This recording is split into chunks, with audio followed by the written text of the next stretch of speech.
नमस्कार मंडळी, कसे आहात सगळे? आशा करते की तुम्ही सगळे मस्त आणि मजेत असाल. आजचा व्हिडिओ ना खूप खास आहे, कारण ही रेसिपी माझ्या बहिणीने मला सजेस्ट केली आहे. मी बोलली वाय नॉट, का आपली बहीणच तर आपल्याला सांगते ना की हे बनव म्हणून. सो आजची रेसिपी मी तिच्यासाठी बनवते आणि ही रेसिपी तिला नक्की आवडेल अशी मी आशा करते. चला मग व्हिडिओला सुरुवात करूया.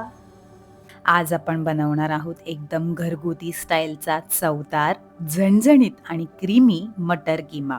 चला तर मग लगेच बनवायला सुरुवात करूया. सर्वप्रथम गॅसवर एक कढई गरम करून घेऊ. कढई गरम झाली की त्यात तेल घालूया. तेल तापवल्यावर त्यात जिरे घालू आणि तडतडू द्या. आता त्यात चिरलेला कांदा घालून कांदा छान गुलाबी रंग होईपर्यंत परतवून घेऊया. यानंतर हिरवी मिरची आणि आलं लसूण पेस्ट घालूया. चवीनुसार मीठ घालून सगळं मिश्रण कच्चेपणा जाईपर्यंत परतून घेऊ. आता यामध्ये चिरलेला टोमॅटो घालूया आणि टोमॅटो मऊ होईपर्यंत शिजवून घेऊया. थोडंसं पाणी घालून त्यात लाल तिखट, हळद, किचन किंग मसाला आणि गरम मसाला घालूया. मसाला जळू नये म्हणून थोडं पाणी घालून तेल सुटेपर्यंत मस्त परतवून घेऊ. आता यामध्ये भरड केलेला मटार घालूया आणि मसाल्यासोबत छान मिक्स करून घेऊया.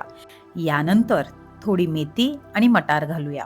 शिजवण्यासाठी थोडंसं पाणी घालून झाकण ठेवून काही मिनिटं शिजवून घेऊया. शेवटी काजूची पेस्ट, दही आणि थोडीशी मलाई घालूया. सगळं नीट मिक्स करून वरून थोडा गरम मसाला घालूया आणि तयार आहे आपला गरमागरम, क्रीमी आणि खूपच चवदार मटर कीमा. व्हिडिओ आवडला असेल तर लाईक करा, शेअर करा आणि चॅनलला सबस्क्राईब करायला विसरू नका, कारण का तुमचा सपोर्ट खूप महत्वाचा आहे. पुन्हा भेटूया पुढच्या व्हिडिओमध्ये. तोपर्यंत खा, प्या आणि मजा करा.